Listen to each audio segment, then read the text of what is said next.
सुंदरी मैं आऊं ना हरगिज पास तुम्हारी। अगर सजल से आऊं उतर के तो हो इसमें बेकार। काम अपनों करवा के आस हमसे कटवा के।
मैं इसलिए नहीं आना चाहता हूँ वो हमसे काम करवाए कि मैं गरीब का लड़का हूँ। जाओ बता देना कि वो नहीं आया।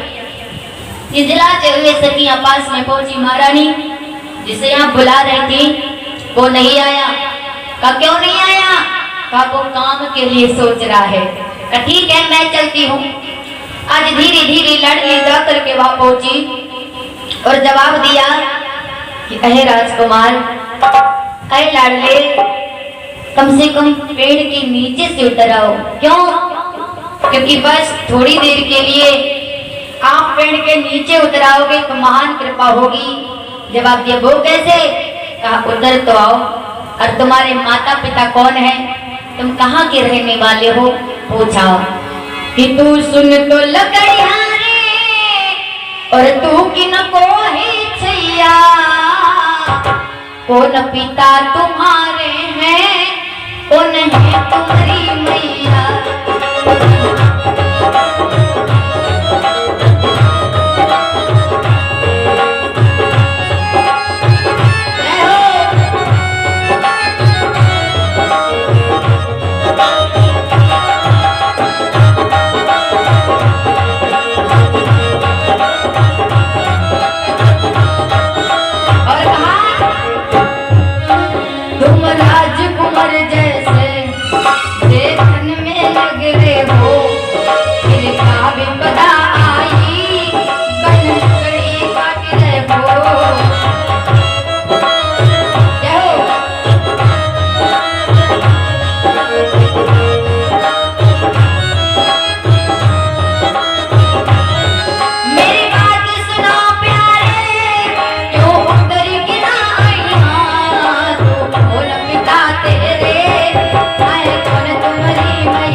क्या? सुनो, अगर पूछ रही तो है पिता मेरे अंधे। अरे क्या? है पिता मेरे अंधे, अंधी मेरी मैया, बस मेरे सहारे हैं उन दोनों की मैया।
तो मेरे माता पिता अंधे हैं।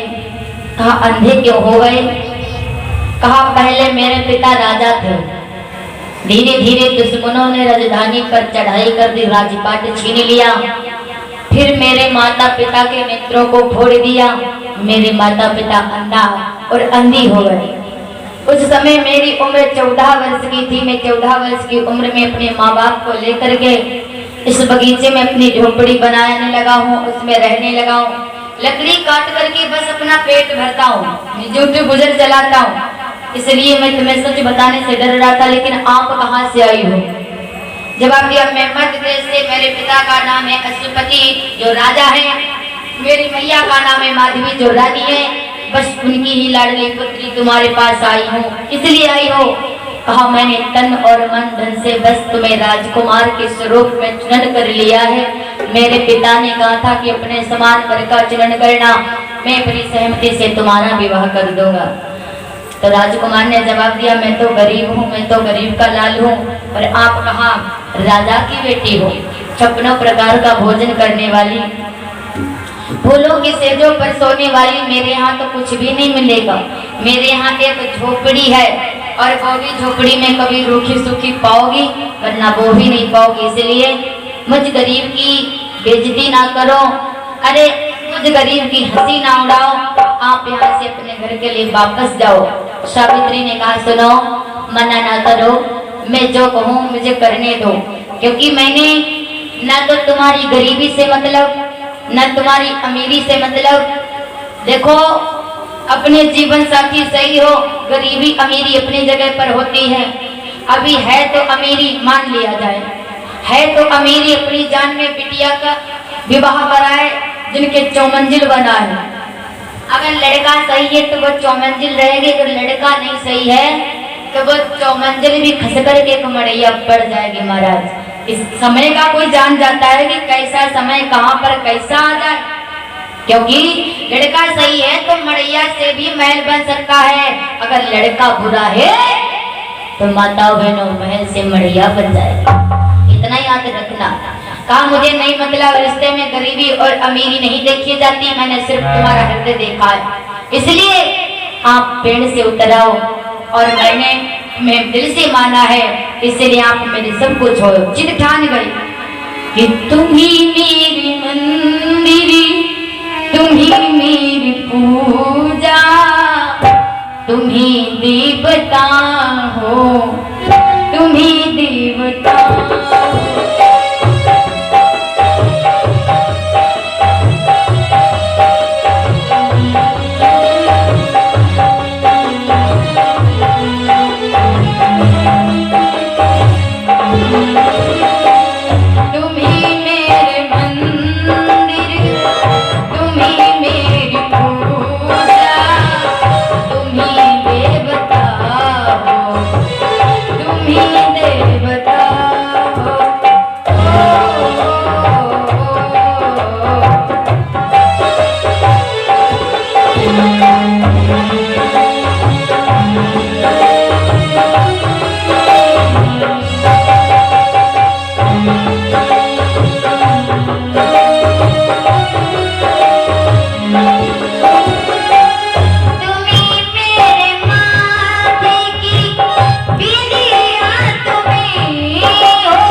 तुम्ही मेरे तन मन धन से पति के रूप में चुन चुके हो, इसलिए मुझे स्वीकार करो।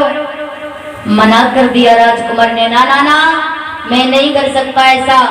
जवाब दिया मेरे माता पिता हैं, पहले मेरे माता पिता से आज्ञा लूंगा। माता पिता के पास में जाता है लाडला पुत्र, मेरी माताओं आज्ञा लेता है। विवाह करने के हेतु बिटिया को 9 प्रकार से समझाया, लेकिन वो जिद ठान गई। सावित्री की बातें सुनकर के सत्यवान को विश्वास हुआ कि हमें लगता है अब ये पीछे नहीं हटेगी। जाओ अपने पिता से कहना इस जंगल में बारात लेकर के आ जाए। क्यों? क्योंकि हम तो वहां पर जा नहीं सकते, अंधा और अंधी है ना, यहीं पर बारात हो जाएगी। आज राजा के वहां पर जैसे ही पुत्री पहुंची है, पिताजी से मिली, माताजी से मिली, जिस यात्रा के लिए गई थी बेटी यात्रा पूर्ण हुई। हाँ मैया, हाँ पिताजी पूर्ण हुई, लेकिन मेरा विवाह उसके साथ में रचा दो, बड़ा सुंदर राजकुमार है, मैंने अपनी सहमति से चुन लिया है। तब तक ब्रह्मा पुत्र नारद नारायण नारायण नारायण। अरे आप यहाँ पर अपनी खुशी में शामिल नहीं करोगे? क्यों नहीं? क्या खुशी है? जवाब दिया बड़ा सुंदर राजकुमार। क्या नाम है? का सत्यवान कहो। जिसका नाम ले रहे हो राजन, उसकी आयु सिर्फ 1 वर्ष की है। देखो उसके बाद में बचेगा नहीं। क्या कोई पिता चाहता कि मेरी बेटी विधवा हो जाए? महाराज कोई नहीं चाहता।